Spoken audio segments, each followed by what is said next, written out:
Bienvenue au SGC. Je m'appelle Amanda Tapping et je joue le lieutenant-colonel Samantha Carter. Samantha est l'officier scientifique et le commandant d'une unité d'élite baptisée SG-1. Sa mission, explorer de lointaines planètes de la galaxie grâce à une extraordinaire invention, la porte des étoiles. Au cours de ses aventures, SG-1 affronte des ennemis maléfiques, rencontre des êtres plus évolués et découvre des technologies fantastiques. Il leur arrive souvent aussi de sauver l'humanité et la galaxie. L'une de nos plus grandes fiertés sur cette série, c'est de repousser la science-fiction jusqu'aux limites de l'imagination. Parasites extraterrestres, univers parallèles, voyages temporels et passages vers d'autres zones de l'espace et du temps. Pour certains, tout cela appartient au domaine de la fiction, mais cela ne veut pas dire pour autant que c'est faux. Au-delà de l'univers de Stargate, ce documentaire va vous faire découvrir des hypothèses scientifiques tout à fait sérieuses. Et nous verrons ensemble que ce qu'on prend pour de la science-fiction peut parfois se révéler bien réel.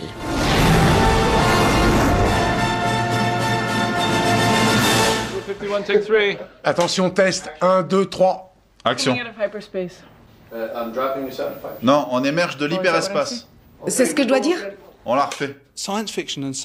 La science et la science-fiction semblent se rapprocher de plus en plus, et je pense que c'est tout à fait normal. Ce sont deux purs produits de l'imagination humaine. Ce sont deux domaines dans lesquels on passe son temps à se demander « et si ?» Ce sont deux manières d'essayer de comprendre quelle est notre place dans cet univers si complexe. Pensez à regarder vers moi. On lit le journal et les revues scientifiques, on suit l'actualité à la recherche d'éléments intéressants. On est toujours à l'affût de sujets brûlants qui pourraient nourrir notre inspiration. Je lis des bouquins sur les trous noirs, je lis du Stephen Hawking. Bon, moi, j'en comprends qu'une partie, mais c'est toujours marrant de se dire, tiens, ça ou ça, je pourrais l'intégrer à mon scénario. La science-fiction aborde les sujets sous l'angle de la fiction en racontant des histoires, mais les scénaristes doivent néanmoins résoudre les mêmes problèmes que les scientifiques. Et bien souvent, les auteurs de science-fiction se rapprochent plus de la vérité que les scientifiques. La série est tellement ancrée dans le monde de la science à travers le vocabulaire et les références à des phénomènes réels de l'univers que les gens qui s'y connaissent n'y trouvent pas seulement le plaisir du divertissement, ils se passionnent pour l'aspect scientifique réel. La science, c'est très intéressant, mais dans une série de SF, il n'y a rien de mieux qu'une bonne bataille du bien contre le mal.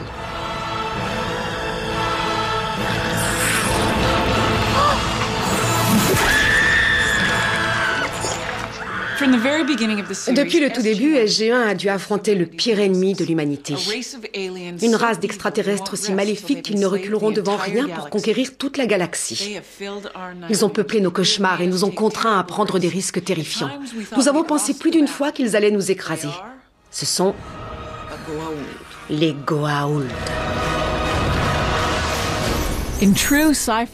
Comme on peut s'y attendre de la part de parasites extraterrestres maléfiques, les Goa'uld ont manipulé leurs armées d'esclaves, les Jaffa, pour se lancer à la conquête de la galaxie.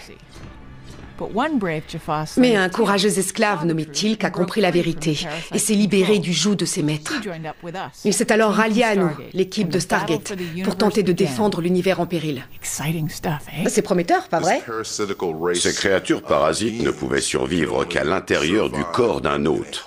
Donc ils se sont rendus en Égypte il y a très longtemps et ils ont capturé tout un peuple pour servir d'hôte à leurs larves. Les larves restent dans le corps jusqu'à ce qu'elles soient assez âgées pour prendre un hôte permanent. Donc on peut dire que les Jaffa servent d'incubateur aux larves de Goa'uld. Ce n'est pas le genre d'ennemi sur qui on peut tirer ou qu'on peut fuir. Il est en vous, il vous contrôle. Et ils ont ce côté répugnant en plus. Ce sont des monstres qui ressemblent à des serpents plus dégoûtants et qui s'infiltrent dans le crâne des gens. Les Goa'uld sont aussi intelligents que malfaisants, ce qui en fait des ennemis redoutables. Mais si on regarde autour de nous sur notre propre planète, on peut trouver des créatures tout aussi terrifiantes. Si vous étiez un extraterrestre et que vous arriviez sur Terre et que vous observiez objectivement les organismes vivants de la planète, en rentrant chez vous, que diriez-vous à vos congénères ? La plupart des créatures de la Terre sont des parasites. Le professeur Janovi est le plus grand spécialiste mondial d'une discipline qui fait froid dans le dos. Voici un Moniesa expansa, un ver solitaire du mouton. Son laboratoire de l'Université du Nebraska possède une collection de plus de 150 000 spécimens aussi dégoûtants qu'inhabituels. Voici des fascioloïdes mania qui ont été extraits du foie d'un cerf de Virginie. Chacune des créatures de ce véritable musée des horreurs prolifère en vampirisant un autre animal. Voici des ascaris lombricoïdes ou nématodes. Environ 1 personne sur 4 dans le monde est contaminée par ces vers. C'est celui que les enfants attrapent parfois à l'école. Figurez-vous que nous, les humains, sommes des hôtes extrêmement accueillants et douillets pour les parasites. Voici un Taenia saginata, le ver solitaire du bœuf que les humains attrapent en mangeant de la viande pas assez cuite. Si on le dépliait sur une table et qu'on le mesurait, je pense qu'il ferait facilement 5 ou 6 mètres. Et un humain peut être porteur de plusieurs vers à la fois. Ces immondes créatures sont de véritables vampires. Elles exploitent les autres êtres vivants en se nourrissant de leur corps. Elles sont sans pitié. Elles prennent ce dont elles ont besoin, se reproduisent, puis infectent quelqu'un d'autre. Et le plus horrible là-dedans, c'est que nous, les humains, fournissons un hébergement idéal à ces monstres. Il y a toute une variété de parasites qui peuvent infester l'être humain. Les poules, les tiques et les douves qui vivent dans les vaisseaux sanguins. Il existe de gros nématodes qui vivent dans vos intestins et d'autres parasites qui colonisent votre bouche. Certains peuvent entraîner de graves irritations, voire une destruction de la peau. D'autres attaquent la rate ou le foie. Au cours de sa vie, un homme peut être infesté par plus de 200 espèces de parasites. Ce qui rend les Goa'uld si effrayants, c'est qu'ils sont capables de contrôler totalement leurs hôtes humains. Mais je suppose que maintenant vous vous en doutez. Cette terrifiante invention de la science-fiction est en fait basée sur des faits scientifiques réels. De nombreuses études confirment l'existence de parasites susceptibles de modifier le comportement de leurs hôtes. Voici des images de Dicrocelium dendriticum. Ils passent une partie de leur cycle de vie dans le cerveau des fourmis. Ce sont des parasites comme les Goa'uld, mais un peu plus petits. Leurs larves s'infiltrent dans le cerveau des fourmis et altèrent leurs instincts naturels. Au lieu de courir au sol comme une bonne fourmi à l'abri des prédateurs, l'insecte est poussé au suicide. Il a le besoin irrépressible de grimper au sommet d'un brin d'herbe où il a de fortes chances d'être avalé par un mouton. Une fois dans le mouton, le parasite peut continuer son répugnant cycle de vie. Mais ça n'arrive pas qu'aux fourmis, oh non.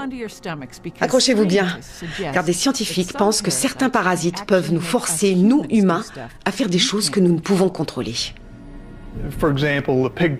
Par exemple, le ver solitaire du porc que nous pouvons attraper en mangeant du porc mal cuit peut entraîner la formation de kystes dans différentes parties du corps, y compris le cerveau. Cela provoque divers effets sur le comportement de la personne infectée. Vertige, somnolence et parfois même une altération de la vue. Comme on le voit dans la nature, un parasite peut effectivement modifier le comportement de son hôte.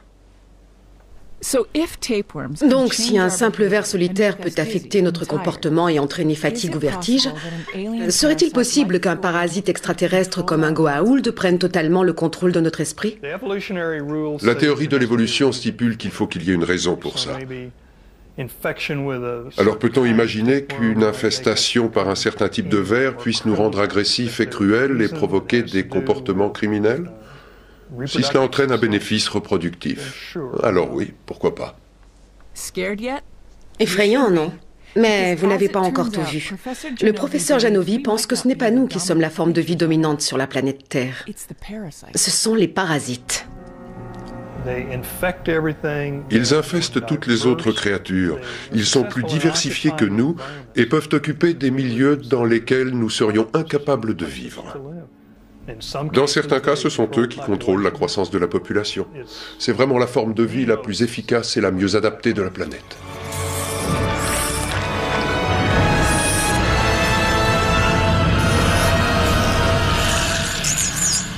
Does she please you, my love? C'est cette porte des étoiles qui sert de cadre à notre grande bataille du bien contre le mal. De notre côté, il y a le SGC, quelques alliés extraterrestres comme les Asgard ou les Tok'ra, et diverses colonies humaines qui habitent la galaxie.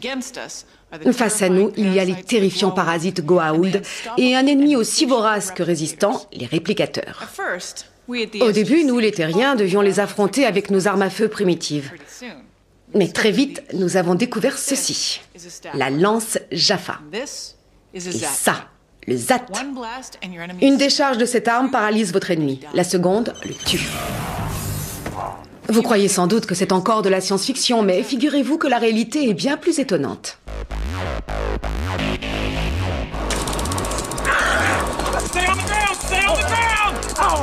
Ce que vous venez de voir, c'est un taser.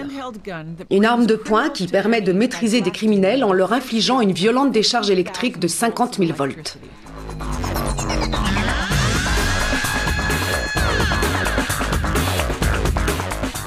Le plus incroyable, c'est que le taser est capable d'immobiliser un suspect sans le tuer ni entraîner de blessures. Mais le gouvernement américain développe en secret une arme encore bien plus puissante. Son nom, l'ADS, ou système de répulsion active. Cette arme classée secret défense émet un rayon d'onde millimétrique un peu comme celle de votre four micro-ondes, mais beaucoup plus concentré. D'après les spécialistes, c'est l'arme à énergie idéale.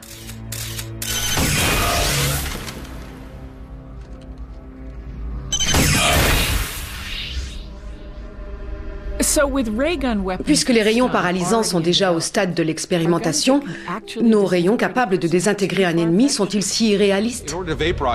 Pour vaporiser un corps humain, il faudrait le chauffer à environ 100 millions de degrés, ce qui demanderait une énergie considérable.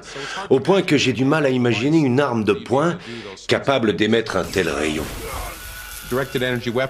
Les armes à énergie dirigée peuvent être utiles dans certains contextes. Elles peuvent brûler des matériaux, détruire des équipements électroniques ou aveugler des gens, ce genre de choses. Prochaine étape, le décor de Stargate SG-1. Nous allons en apprendre un peu plus sur les plus terrifiants ennemis de l'humanité. Et voir si leurs cousins de la Terre doivent être accueillis avec respect ou avec crainte. Le moment est venu d'affronter les réplicateurs.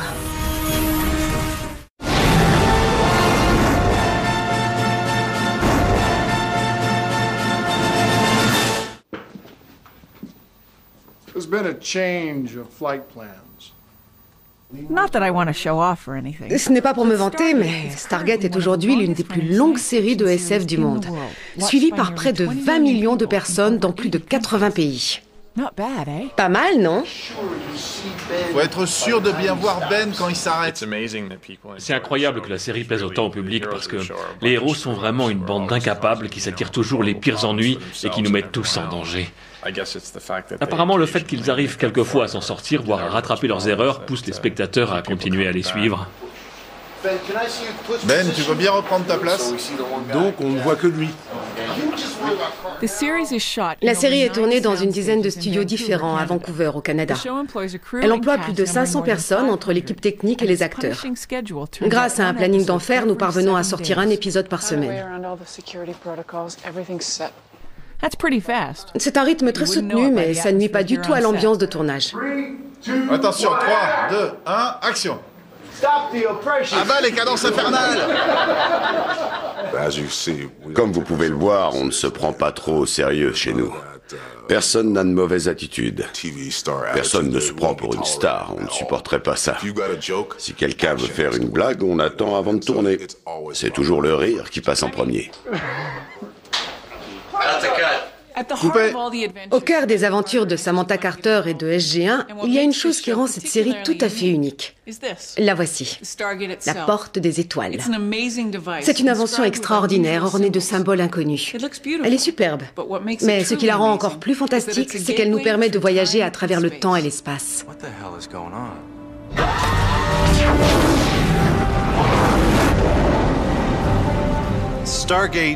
Dans Stargate, on imagine qu'il existe des milliers, voire plus, d'anneaux comme celui qui se trouve derrière moi, disséminés aux quatre coins de la galaxie et qui permettent de voyager de planète en planète.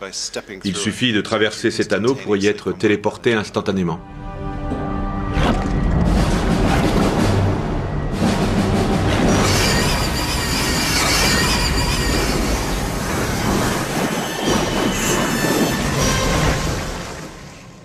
Je pense que l'une des raisons du succès et de la longévité de la série, c'est que La Porte des Étoiles est une idée de départ formidable pour raconter des histoires.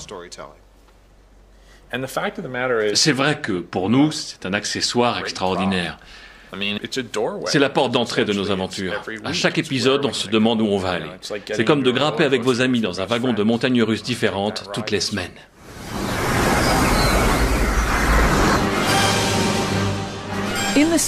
Notre porte des étoiles fait partie d'un réseau de plusieurs milliers éparpillés dans la galaxie et créé par une civilisation ancienne, puissante et mystérieuse.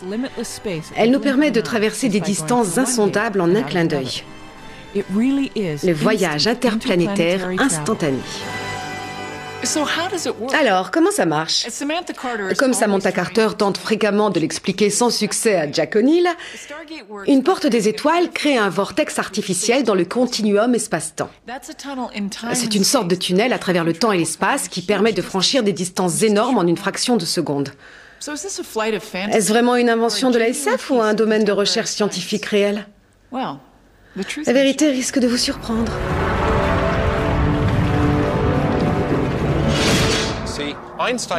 Einstein nous a démontré que la masse et l'énergie étaient capables de courber l'espace.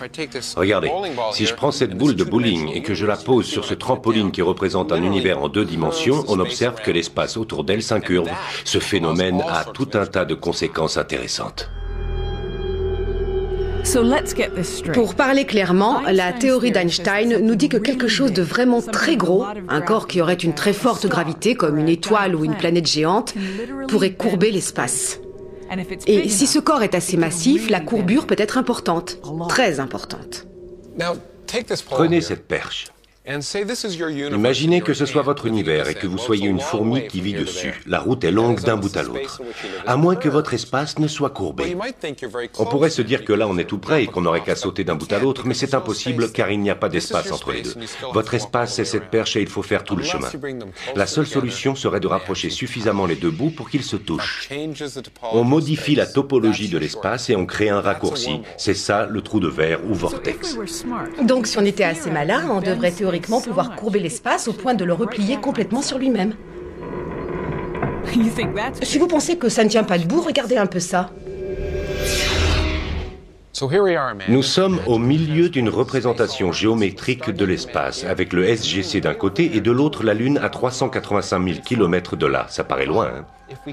Mais si on recourbe l'espace au niveau du SGC et au niveau de la Lune, au bout d'un moment, les deux tunnels se rejoignent pour ne plus en former qu'un.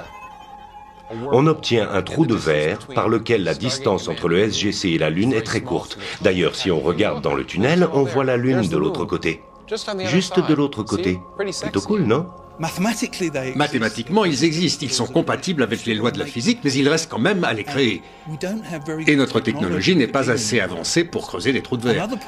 En plus, le problème des trous de verre, c'est qu'ils sont très instables, ils se referment. Si on creuse ce tunnel et qu'on le laisse comme ça, il va s'effondrer sur lui-même. Les champs gravitationnels de part et d'autre du trou de verre seraient si intenses que chaque extrémité du tunnel s'effondrerait en un trou noir dont rien ne peut s'échapper. Mais en admettant que les scientifiques parviennent à consolider ce trou de verre, le voyage serait fortement déconseillé aux âmes sensibles.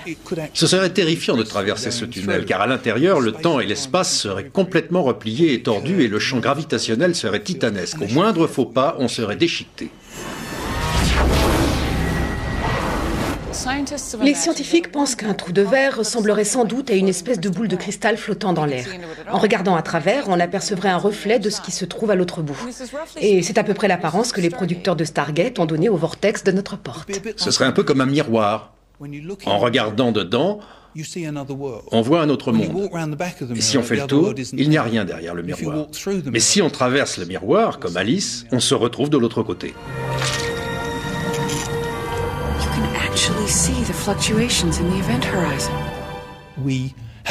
Tout porte à croire qu'il serait très difficile de créer un trou de verre. Mais leur existence est compatible avec les lois de la physique. La porte des étoiles nous a donné accès à tout un monde d'aventures au fil desquelles SG-1 a parfois sauvé la galaxie. Mais elle nous a aussi amenés à rencontrer des ennemis terrifiants et très étranges. Voici mon laboratoire. C'est ici que j'ai découvert que ces petits éléments de technologie extraterrestre constituaient la plus redoutable menace que l'humanité ait jamais affrontée. Bien que nos adversaires les plus acharnés et les plus mémorables restent les parasites Goa'uld, très tôt dans la série, nous nous sommes retrouvés face à un ennemi qui nous paraissait absolument invincible. Nous avons cru les repousser, mais ils sont vite revenus à la charge, encore plus forts, plus redoutables et plus décidés à conquérir l'univers. Ce sont les réplicateurs.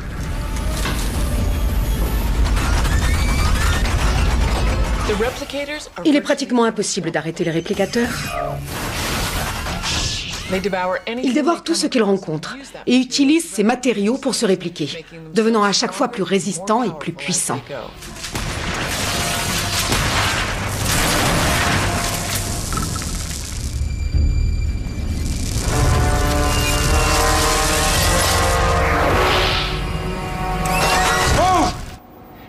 Ils sont capables de prendre des formes diverses.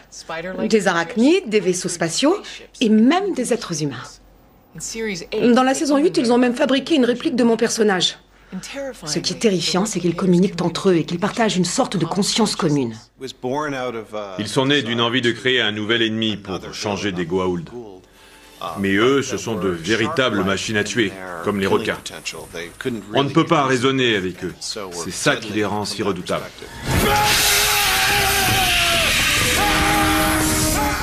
Ici, des scientifiques sont déjà en train de créer des robots pas si éloignés que ça des réplicateurs. Ces prototypes de l'université de Floride sont capables de parler entre eux et de penser comme s'ils ne faisaient qu'un. Mais heureusement, ils sont conçus pour nous aider et non pour nous détruire. C'est parti!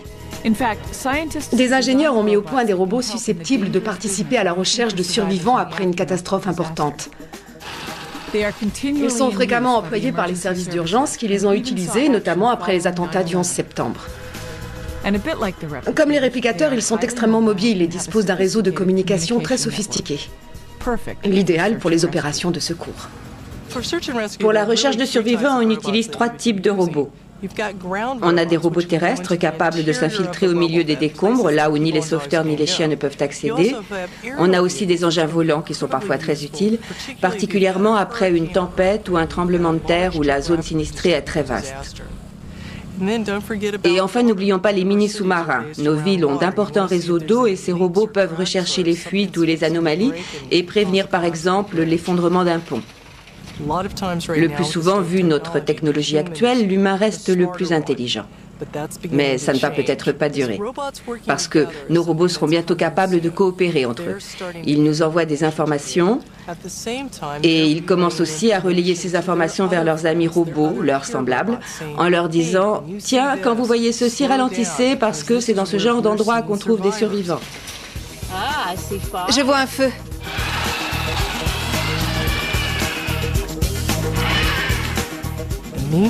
Ils pourraient relayer ces données à des engins volants.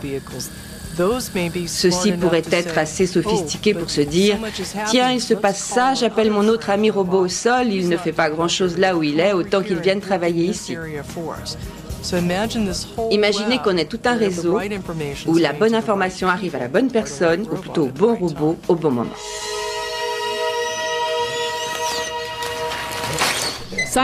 Les scientifiques de la NASA ont poussé encore un peu plus loin cette idée de machine travaillant en réseau. Ils ont développé un robot baptisé 12 Tech. Il peut se déplacer de lui-même au sol, en rampant, en se retournant et en retombant. Mais le plus formidable, c'est quand on en fait travailler plusieurs ensemble. Lorsqu'ils s'associent, ils peuvent progresser en terrain accidenté, passer des obstacles difficiles et même grimper des parois abruptes.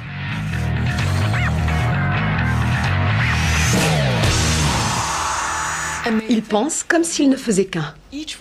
Chacun des robots est autonome, mais leur action globale est celle d'un organisme unique.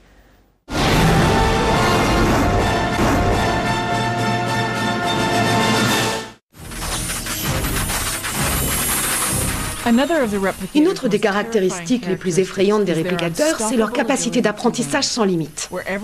Ils évoluent et deviennent de plus en plus intelligents et de plus en plus puissants.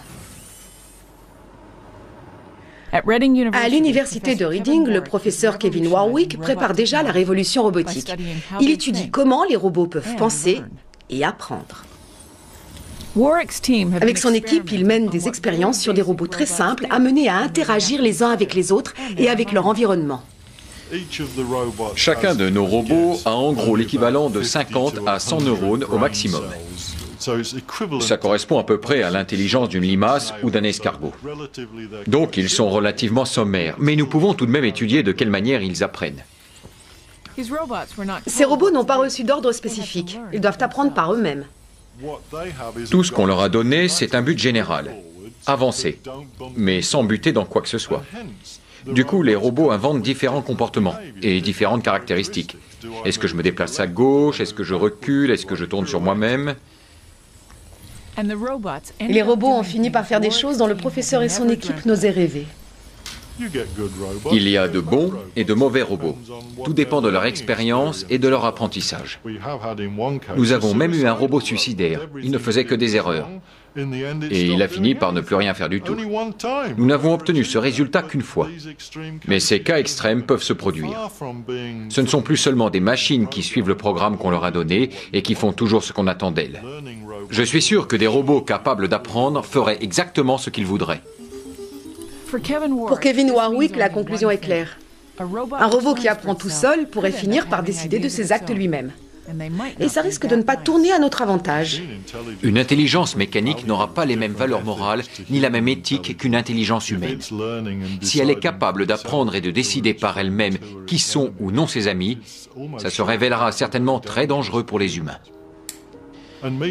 Et j'aurais beau lui dire « Ah, toi tu n'es pas consciente, moi si, donc tu ne peux pas me tuer », ça ne l'empêchera pas de m'exploser la cervelle. On se croirait dans Stargate, non? Il prend cette menace tellement au sérieux qu'il a cherché comment y faire face. Et sa solution nous rapproche encore plus de la science-fiction. La seule possibilité que j'ai trouvée, c'est de nous faire évoluer nous-mêmes au-delà de notre condition humaine pour devenir des cyborgs. Je pars du principe que si les machines deviennent plus intelligentes que nous, autant se rapprocher d'elles et devenir nous aussi en partie des machines. Vous pensez qu'il rêve? Regardez un peu ça. Le professeur Warwick s'est fait implanter une puce électronique dans le nerf principal du poignet gauche. Cette expérience cybernétique a eu lieu en 2002. Depuis, ces robots peuvent interagir directement avec son système nerveux. Il peut contrôler des appareils, comme cette main robotisée, et piloter ce fauteuil roulant par la pensée. À gauche. À droite. Tu t'amuses bien, Kevin? Ouais, c'est génial. Et la puce permet aussi le transfert d'informations dans le sens inverse. Son équipement peut envoyer des informations directement à son cerveau. Lors d'une expérience, des détecteurs radars fixés sur une casquette transmettaient des signaux à son esprit. Il s'est bandé les yeux et s'est alors découvert la capacité de voir dans le noir comme une chauve-souris. C'était une sensation inédite. Je découvrais un nouveau sens.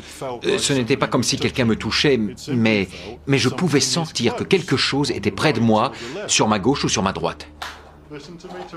Écoute ma voix. Tourne-toi vers moi, continue à me suivre. Repars dans l'autre sens.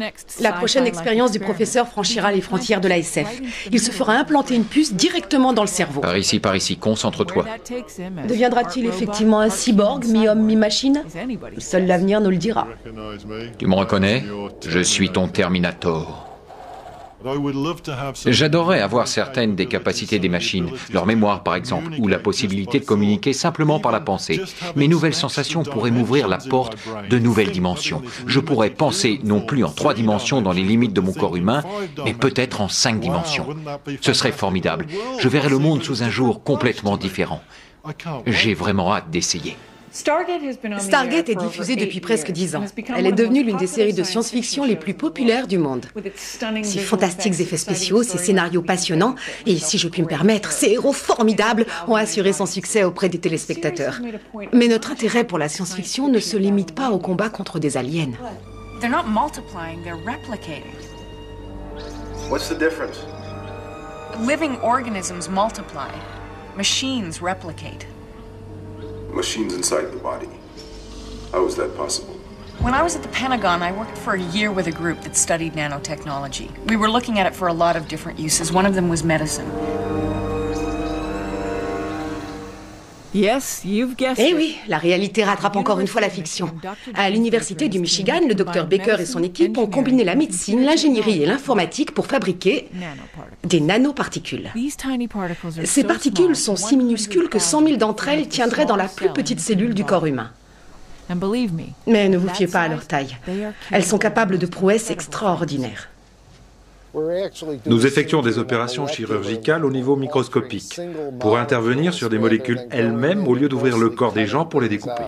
C'est une nouvelle dimension de la médecine qu'on pourrait appeler de l'ingénierie humaine.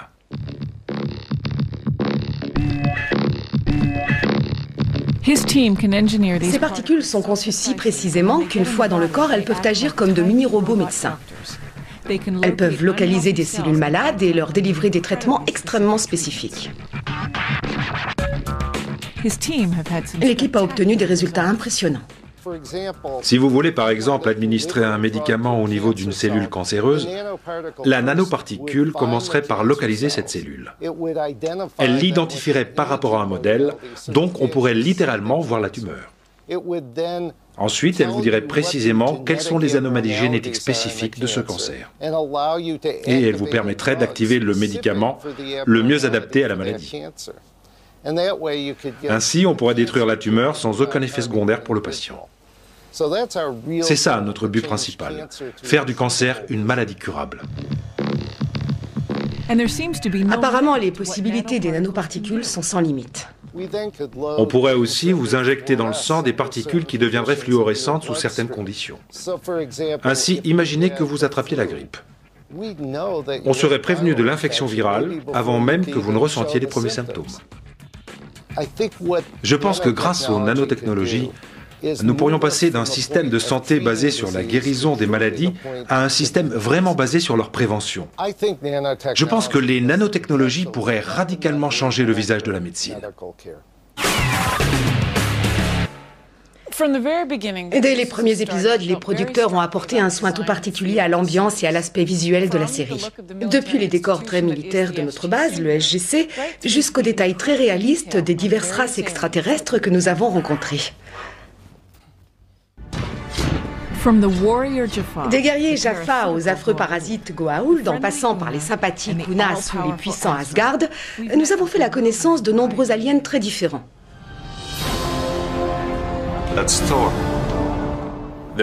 Quand on veut représenter des extraterrestres, on a plein de possibilités. On a une équipe d'artistes et de designers très talentueux qui travaillent sur la série. Il nous suffit d'aller les voir et de leur demander de nous dessiner différentes propositions. Et une fois qu'ils ont créé quelque chose qui nous plaît, il n'y a plus qu'à réfléchir et essayer de voir ce qu'on peut faire de mieux avec notre budget. Mais si on veut un personnage qui soit marrant et qui puisse interagir régulièrement avec les autres, alors il vaut toujours mieux utiliser un acteur. C'est le meilleur moyen de donner une vraie personnalité à votre extraterrestre. Allez, on recommence. Pour certains des acteurs, jouer un extraterrestre s'est révélé très naturel. J'ai toujours été un peu différent des autres à toutes les périodes de ma vie. Alors ça me va très bien. Je crois que je suis né pour jouer un extraterrestre. Je trouve que la meilleure manière d'interpréter Teal'c consiste à n'avoir qu'une idée très générale de l'intrigue des épisodes. Je ne m'intéresse jamais vraiment à ce que les autres racontent. Je garde toujours un point de vue un peu distant sur ce qui se passe. Et pour garder cette distance, je ne lis pas les scripts.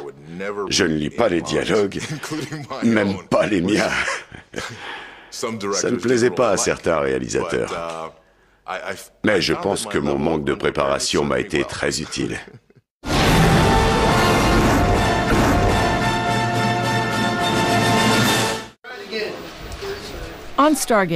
Pour les extraterrestres de Stargate, nous nous inspirons de la nature et de nos pires cauchemars. Mais certains, comme les Asgard, sont vraiment gentils et bienveillants. Ils passent leur temps à sauver l'humanité. Alors, sont-ils si réalistes que ça? Les Asgard sont trop proches des humains pour n'être que des extraterrestres venus d'une lointaine planète sans lien de parenté avec nous. Ce ne serait pas crédible. Si nous rencontrions des extraterrestres dans ce genre-là, l'explication scientifique serait que nous avons eu un ancêtre commun, disons, il y a 2 millions d'années. Il faudrait à peu près 2 millions d'années d'évolution pour qu'on soit si différents. Très bien, mais à quoi pourraient ressembler de véritables extraterrestres? C'est exactement la question qui a été posée au professeur Stewart par le Musée des sciences de Londres. Si on veut une réponse scientifique, on ne peut pas se contenter de dire « imaginons des monstres de 5 mètres de haut avec la peau bleue et des cornes ». Il faut partir de l'environnement dans lequel vos extraterrestres ont évolué. Par exemple, chez nous sur Terre, nous avons une gravité relativement élevée et un sol très solide. Donc de nombreuses créatures se sont adaptées en développant un squelette rigide pour soutenir leur corps. Mais sur une autre planète, la vie aurait sans doute pris une forme très différente. Prenez Jupiter. C'est une gigantesque boule de gaz à la gravité très forte mais dénuée de surface solide. Comme il n'y a pas de sol sur lequel se tenir debout, ses habitants n'auraient sûrement pas de squelette. D'ailleurs, il serait plus probable qu'ils volent ou qu'ils flottent dans les airs. Et bien sûr, leur forme et leur comportement découleraient de là. On peut penser à des créatures en forme de ballon qui flotteraient dans l'atmosphère. Nous avons imaginé plusieurs créatures différentes que nous avons baptisées les frisbees, les flashs, les delphines et les darts. Les frisbees sont des troupeaux d'animaux gigantesques de forme circulaire, un peu comme d'énormes crêpes qui tournent très lentement. Ils font la taille d'un terrain de football. C'est gros, mais n'oubliez pas qu'il y a de la place sur cette planète. Puis, nous nous sommes dit que sur les frisbees, il pourrait y avoir des parasites. Alors nous avons créé les flashs, l'équivalent jupitérien du chien avec une lumière bleue sur le dessus. Cette petite balise leur sert à attirer des partenaires potentiels pendant la saison des amours. Et les flashs peuvent sauter d'un frisbee à l'autre pour s'accoupler. Les delphines ont été très intéressants à imaginer. Nous nous sommes dit que, contrairement aux nôtres, les squelettes des jupitériens ne seraient sans doute pas en os. Ce serait surprenant sur une géante gazeuse. Donc nous avons pensé qu'à la place, leur structure pourrait être formée de tubes creux qui seraient activés par la pression hydraulique comme des freins d'automobile.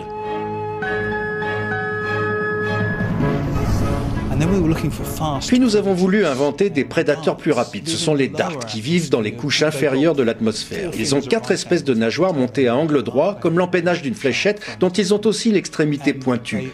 Les darts chassent en meute, ils grimpent en haute atmosphère et ils attaquent les frisbees. L'univers compte des milliards de planètes et de mondes différents. Alors qui sait quelle forme bizarre pourraient avoir les extraterrestres? Ils seront sûrement bien plus étranges que les Goa'uld ou les Asgard. En tout cas, pour de nombreux scientifiques, une seule chose ne fait aucun doute, c'est leur existence.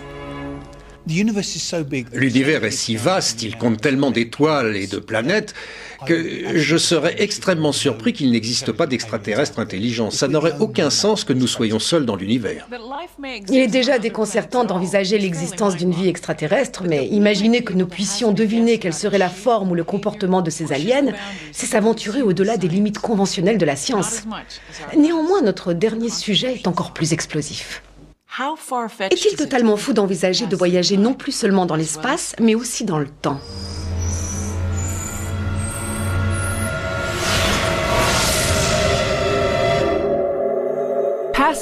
Les hommes rêvent de se déplacer à volonté dans le temps depuis des générations. La possibilité de voir notre avenir et de revivre notre passé est l'un des ressorts les plus passionnants de la fiction. Eh bien, figurez-vous que ça pourrait être possible, grâce une fois encore à Einstein et à sa théorie de la relativité. Einstein a compris que le temps ne s'écoulait pas au même rythme pour tout le monde. Il a calculé que plus vous vous déplaciez rapidement, plus le temps ralentissait pour vous. Alors, imaginons que j'ai une sœur jumelle. Elle reste ici sur Terre pendant que je grimpe dans une voiture de sport et que je voyage dans l'espace à 99% de la vitesse de la lumière. Non seulement je risque d'être malade, mais en plus, d'après Einstein, à mesure que j'accélère, le temps s'écoulera plus lentement pour moi. Du moins comparé à ma sœur.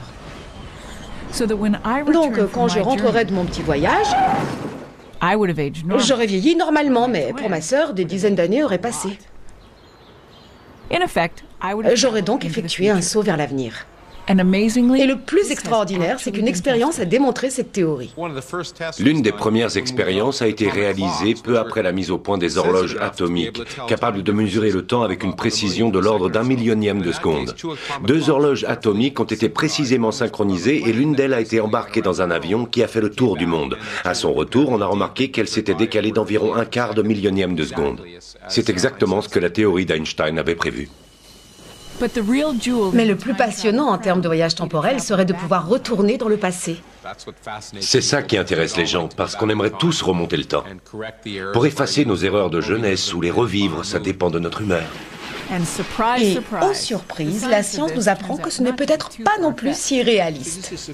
Les physiciens ont réussi à imaginer plusieurs sortes de machines à remonter le temps potentiel qui, d'après les lois de la physique, pourraient nous permettre de retourner dans le passé.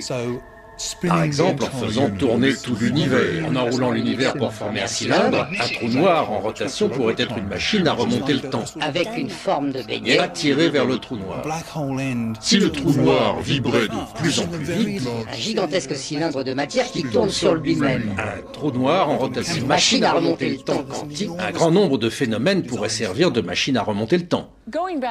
Ce serait passionnant de voyager dans le temps, mais ça poserait un certain nombre de problèmes. D'ailleurs, nous en avons abordé certains dans Stargate. Que se passerait-il si je remontais le temps et que je me tirais une décharge de ZAT? Si je suis morte, qui a remonté le temps pour me tuer? C'est un paradoxe temporel insoluble. C'est sur ce genre de contradiction qu'était basée toute la fin de la saison 8. We saw the tablet. What tablet? Oh, the one you haven't written yet. And put where the Stargate was supposed to be buried. Supposed to be. Confused? Vous trouvez ça compliqué? Nous aussi. Les paradoxes comme celui-là ont convaincu une grande partie des scientifiques de l'impossibilité des voyages dans le passé. Mais ces contradictions pourraient trouver une solution dans la plus étrange des disciplines scientifiques. Bienvenue dans la mécanique quantique, le monde insolite des particules atomiques. Il va nous donner une réponse encore plus étrange aux paradoxes temporels. La mécanique quantique est le plus insolite des domaines de la physique. Par exemple, au niveau atomique, des particules comme les électrons font plusieurs choses à la fois. Pour aller d'un point à un autre, contrairement à une balle de baseball, un électron n'aura pas une trajectoire bien définie. En réalité, quand il va d'un endroit à un autre, un électron prend plusieurs chemins à la fois. Ça a l'air complètement fou, mais c'est vrai et on peut le vérifier par les expériences. Pour l'expliquer, on utilise ce qu'on appelle l'interprétation multimonde. On pose comme hypothèse l'existence de plusieurs réalités différentes, qui coexistent au même instant T, et à chaque fois qu'on fait une observation, on se fixe sur une version de la réalité, sur une branche de la fonction quantique. Donc ça veut dire que lorsqu'on remonte le temps, on saute sur une branche différente et ce n'est pas grave si on change l'avenir parce que cette branche aurait de toute façon eu un avenir différent. Basically, scientists have theorized that there are an infinite number of dimensions, each containing a different possible version of reality. Well, it sounds like I theoretically, possibly, actually found one. Nous avons abordé ce sujet dans plusieurs épisodes de Stargate où des versions alternatives de Samantha Carter et de SG-1 étaient des personnages à part entière. C'est rare d'avoir plusieurs rôles dans la même série. Apparemment, ça résoudrait le paradoxe des voyages dans le passé. Donc, si je remontais le temps et que je me tirais dessus, tout ce que cela ferait, c'est que la version de moi de cet univers serait projetée dans un monde parallèle où l'autre moi aurait été tué. Adieu le paradoxe. Une fois encore, la science moderne se révèle au moins aussi insolite et étrange que les rêves les plus fous de la science-fiction.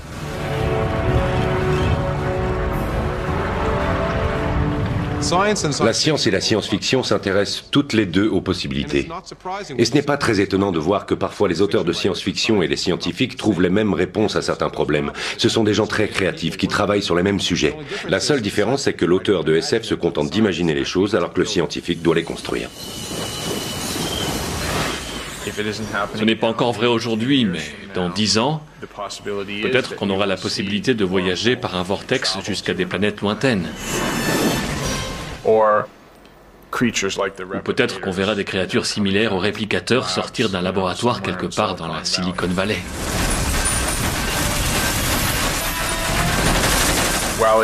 Ça reste du domaine du rêve, on se sert de la science pour raconter des histoires. Mais ce côté scientifique plaît beaucoup à une partie des spectateurs. pour qui nous sommes toujours à la frontière du possible.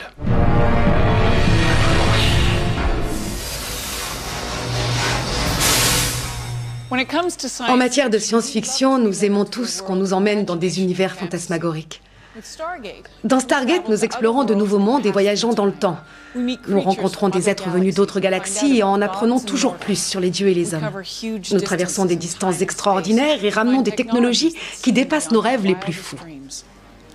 Mais je crois que le plus surprenant là-dedans, c'est que tout ce que nous avons vu jusque-là est en fait possible. La science moderne constitue le plus incroyable et le plus fascinant voyage dans le monde de l'imagination.